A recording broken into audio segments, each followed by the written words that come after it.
Some UFC fighters don't respect the octagon, and that makes them widely despised in the community. Here are some of the most hated UFC fighters, starting with the welterweight who's known for faking it, Josh Koscheck. Some of the things that he said on the Countdown show weren't very polite, and he didn't take too kindly of it. So, he started eye gouging me, and, first off, the guy's a blatant cheater, he was...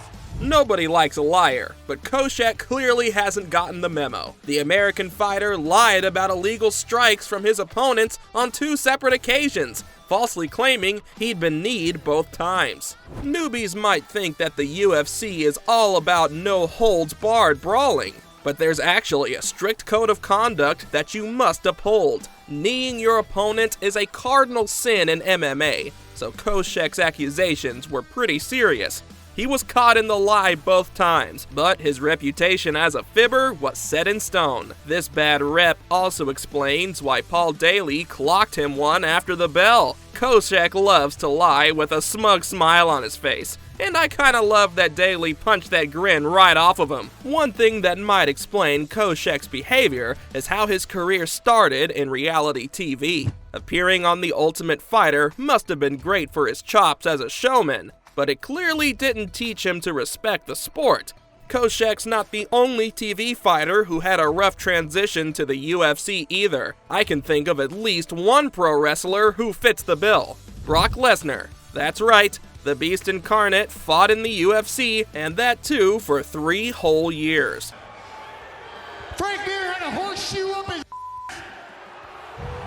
I told him that a year ago. I pulled that son and I beat him over the head with it! Woo!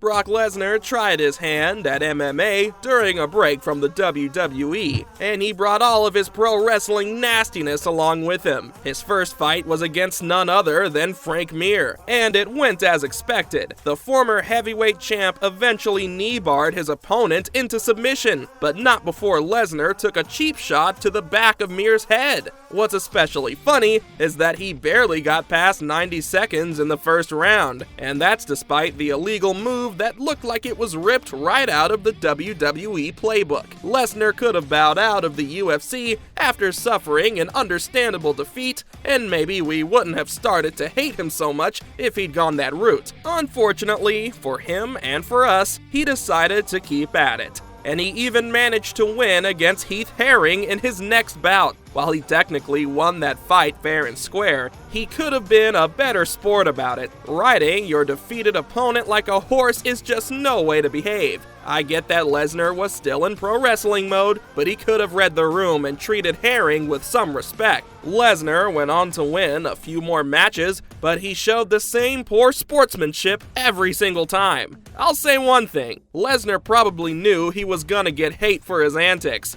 This next fighter, however, is pretty clueless as to why everyone hates him so much. Paddy Pimblett. I'm here to take over, lad. I'm the new cash cow. I'm the new main man on the UFC roster. I best be in the game next week, lad. That's simple, know what I mean? Winning a big fight usually gets the fighter a lot of praise from fans, even if they didn't like him at first. Paddy Pimblett didn't get to enjoy that though, and it might be his own fault. The Liverpudlian fighter went up against Jared Gordon back in December. It was a pretty hard-fought match, with both Pimblett and Gordon giving it their all. The fight was so close that neither could knock the other down. Pimblett ended up winning more points than his rival, but many thought that the decision didn't make any sense. Welterweight Dillon Danis went so far as to say that Gordon had been robbed, and a lot of fans seem to agree.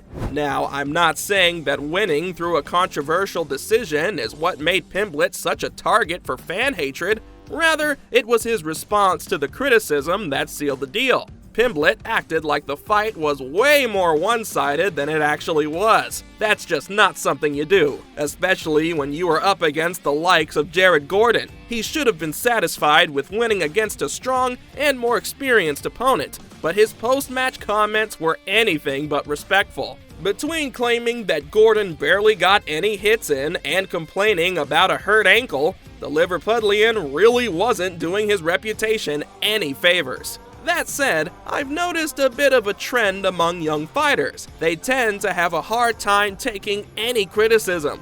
It might not be all their fault. After all, there's an Irish fighter we've all heard of who may have started this trend. Conor McGregor. You know I had to do it. The guy's been taking L after L, and it's about time we start seeing him as the villain he clearly is. That might be a tad dramatic. McGregor's won championship bouts in 3 separate weight classes after all. However, he was among the first MMA fighters to take the trash talk a bit too far. If he could have just talked a bit less, he might have gone down as one of the greatest of all time.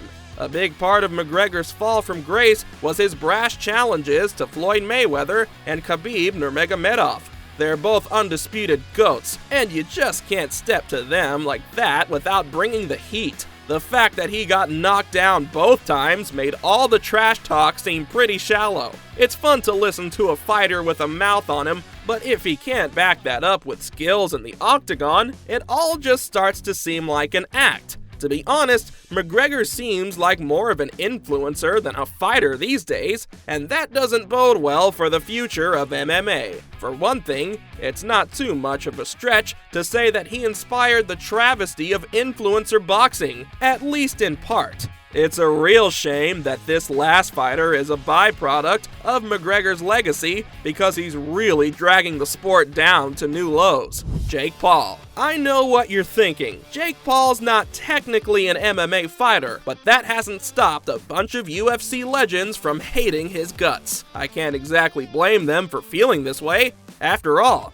Paul's built his rep by taking down MMA legends, and that's not the badge of honor you'd think it is. For one thing, Paul likes to go for old MMA fighters who are past their prime. It's hard to see why else he'd be doing that other than to just pad out his stats. What's worse is that it seems to be working. His career looks pretty impressive if you just look at the numbers, but that's why you need to look beyond the stats to get the full picture. Anderson da Silva is just the latest in a long line of MMA legends who have had their legacy ruined by losing to Paul. That's right. The 26-year-old Paul pitted himself against someone who retired a decade ago. I definitely don't blame Da Silva for getting that bag, but I do feel like Paul could be a better sport and choose opponents who aren't literally middle-aged. I mean, the guy started off his fighter career against an NBA player for Pete's sake. He's clearly not looking for a fair fight.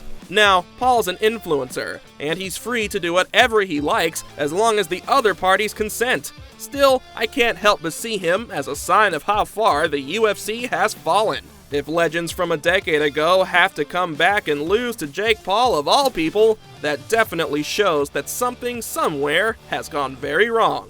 Those were some of the most hated UFC fighters of all time. See you in the next video.